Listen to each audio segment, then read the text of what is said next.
All right, thanks so much, Dave. Well, this month we've been bringing you crucial information about stroke symptoms and stroke prevention. Today, Dr. Angela Hayes is specifically here addressing women and strokes. How are you, Dr. Hayes? Very good. Thanks for having me. No, it's good to have you here. So first, let's just talk about a little bit about, especially women that are out there saying, a stroke will never happen to me. Heart attack will never happen to me.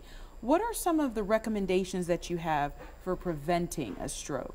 I think the first thing really is understanding that women actually are at risk for heart disease and for stroke. Unfortunately, 1 in 6 women in North America will have a stroke during the course of their lives, and I think a lot of people don't really realize that. Not at all.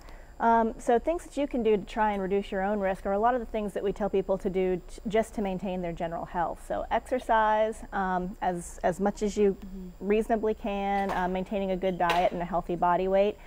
But on top of that, you need to get a regular doctor who you follow up with regularly to make certain that you don't develop any of the other risk factors that you might be able to treat. For instance, high blood pressure and high cholesterol are 2 of the biggest ones.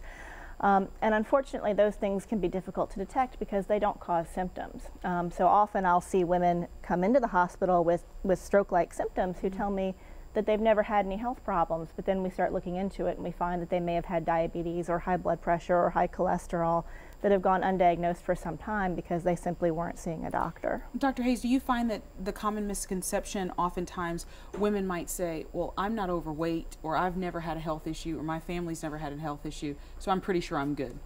I see that quite a bit, and also we run into a lot of patients who just really aren't aware what the warning signs of stroke are.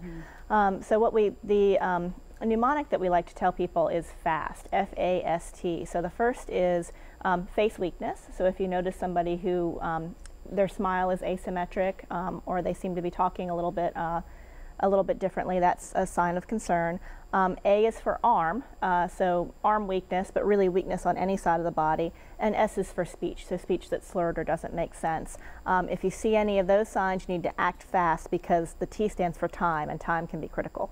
I can imagine. Well, May is Stroke Month, Stroke Awareness Month, and we're trying to make sure that women just understand the importance because, like you said, we can do everything that we can to prevent it, but if you don't know the warning signs, you might be having a stroke and not even know it. Absolutely. So when you go to your doctor regularly, if you go every year, however, what are the questions that we should be asking? If you feel like you're completely healthy, I work out all the time, there still has to be questions that you might want to be asking. Well, I think there's a lot of things. Your primary doctor can help you to determine your own individual risk of stroke or heart disease by talking about your family history and what other medications you might be on.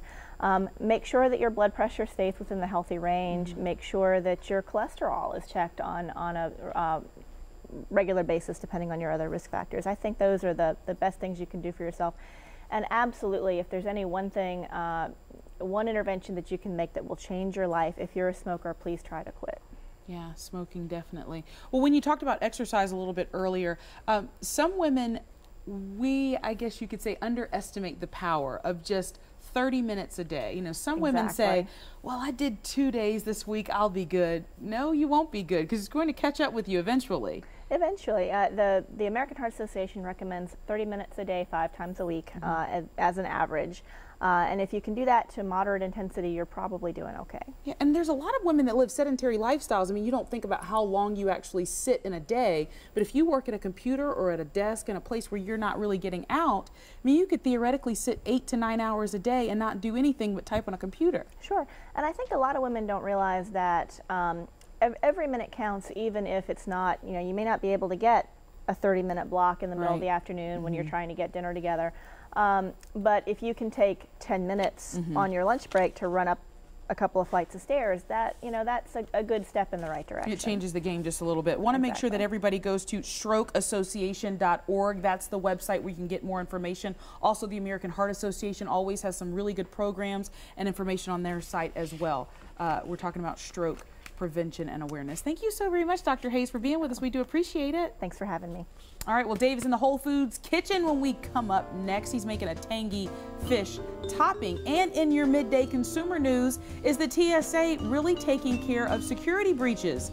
What's not being reported? Stay with us.